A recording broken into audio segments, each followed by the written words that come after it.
66 out of 60 books, which was my goal, so 110%. You know, I'm always above and beyond. I'm sorry, that was obnoxious. Hey, what's up you guys? It's Avery and welcome back to my channel. For those of you who've never been here before, welcome, glad you're here. For those of you who have been here before, glad that you're back. So 2022 has ended and 2023 has sprung and begun. But before I'm able to fully move on into 2023 and start my new year of reading, I want to go over my 2022 reading Wrapped. I have both a Goodreads and a storygraph account, and I am a Goodreads fan. Like, that is what I use pretty much anytime I want to look up a book or add a book to my want to read list. I set my goals on Goodreads, but I also have a storygraph account which I use to track all the books that I've read in the year, because storygraph does a better job of having like a fun end of year wrap, and Goodreads not so much. But in this video I'm going to be looking at both of them because they kind of differ in what they do. Goodreads is a little less comprehensive and storygraph really goes into like the genres of books and the moods of different books that you liked in the year.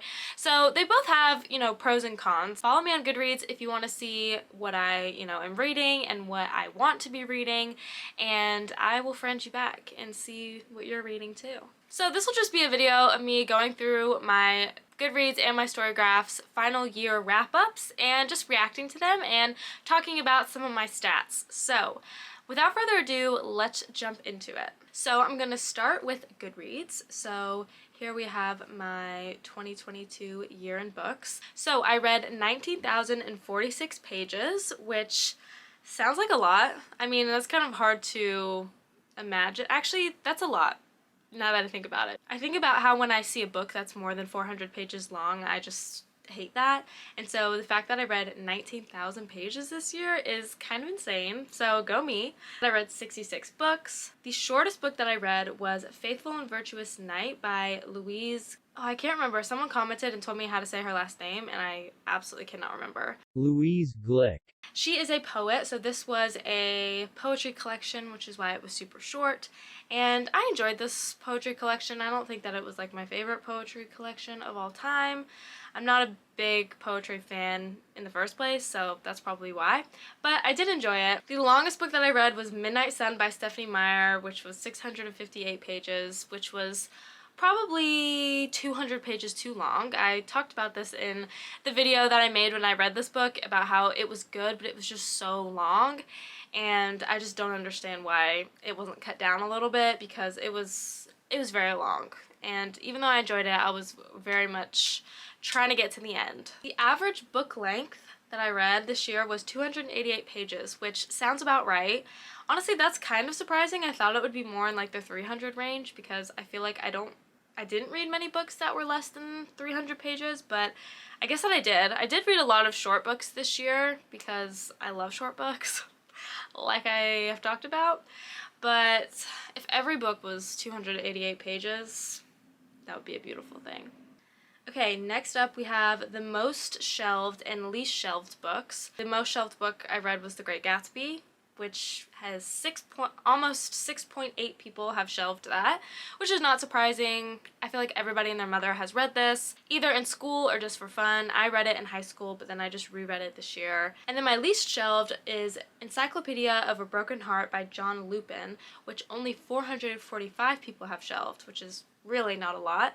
This is also a poetry collection, which is kind of funny that the last two categories have had poetry in them, since I think those two were the only two poetry books that I read this entire year.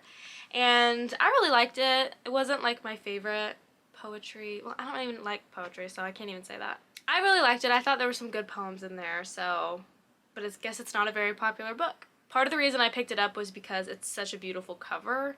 Like, look at that. I love that. My average rating for 2022 was 3.9. I very rarely, rate books lower than 3 stars. I only had a few this year that were like 1 stars and 2 stars. The highest rated on Goodreads that I read this year was a 4.39 average. So loved this book. I gave this book 4 stars. I really, really loved The Nightingale. Oh, I didn't even say the name yet. Did I say the name? I can't remember. The Nightingale by Kristen Hanna was so good. I really enjoyed it. I am a little surprised that out of everything that I read this year, this is like the highest rated, even though it is a really good book and I gave it 4 stars. My first review of the year, my first and only review. So that's the one thing about me and Goodreads is even though I love Goodreads, I absolutely will not type a review into Goodreads because that's kind of why I have this channel, so that I can just talk about the books instead of like type out a whole review. But I really appreciate people who do that because I like to read people's reviews as well, so I think that that's great. So this is the only book that I did a review for, and I said I would give it 1,000 stars if I could. I was obsessed with it, so when I went to go put my 5 stars in Goodreads, I was like, 5 stars isn't enough. I would give it 1,000 if I could. And then lastly, we have all of the books that I read this year, which I plan on making a whole video about. So I will give you a sneak little preview, but that is it. So that is my Goodreads 2022 wrapped. Oh, I guess the last thing is my reading challenge. So I read 66 out of 60 books, which was my goal. So 110%, you know, I'm always above and beyond. I'm sorry. That was obnoxious. Next up, I'm going to look at storygraph, and I'm going to look at my stats for this year. Like I said, I put all the books that I read into storygraph as well as Goodreads, even though I don't really use storygraph for anything else. But I'm excited to see my stats on here. So let's check 2022. My 2022 reading wrap up. Here we have 66 books with 18,993 pages. I guess when I was putting them into Storygraph, I might have chose a different edition of some books, and so like that's the discrepancy there. Okay, this is not correct. That's so weird. It says the first book I read this year was November 9 by Colleen Hoover, which is incorrect. The first book I read this year was The Invisible Life of Addie LaRue by V.E. Schwab. I probably messed up the dates when I put them in there. So not correct, but probably not Storygraph's fault. November 9 was not the first book I read this year. Luckily, that would have really gotten the year off to a horrible start. I hated this book, if you didn't know. But the last book that I read this year was Encyclopedia of a Broken Heart, that poetry collection that I talked about. Next up, we have a mood map of your reading. Lighter books push the line up and darker books pull the line down. Okay, interesting. So my lightest months were, it looks like, February and December. And my darkest month was May. It says, you reflected on ideas, felt all the feels, and went to dark places. And most of the stories developed at a steady pace. Okay, books and pages read per month in 2022. It looks like these lines both follow each other pretty consistently. So I read the most books in June and July, which makes sense because that is when I was at the height of my unemployment over the summer. I was desperately trying to secure a job. And then when I finally did get a job and moved to New York City, my reading definitely went down. As we can see in August, September, October, looks like October was my slowest month. But as I was able to start settling in near the end of the year, my reading went back up in November and December, but still not very high. Genres you spent the most time with. Contemporary is like 25 books. So I'm actually excited to look at these because when people always ask me what kind of books I like to read, I'm like, I don't know. Because I feel like I read a mix of a lot of different stories, but I guess a lot can fall under the umbrella of contemporary fiction, which is true. And then right under that at around 20 books is literary, which I also feel like I don't read a lot of literary fiction, but I don't also feel like I really know what literary fiction means, so there's that. Classics, I read 15-ish classics. 15 classics this year. I think a lot of that probably had to do with being in school at the beginning of the year. I was in a Shakespeare class as well as a science fiction class, and we read a lot of classics, obviously, for Shakespeare, but also read a few for the science fiction class. Romance is really surprising to me that romance is in my top 5 because I talk about it all the time. I don't really read romance. I don't really read books that are like focused specifically on romance, but I think that a lot of the books I read have an element of romance in them, so that's probably why that's up there. And then historical fiction I really enjoy historical fiction. Authors you spent the most time with, we have William Shakespeare. I read 5 Shakespeare books for that class.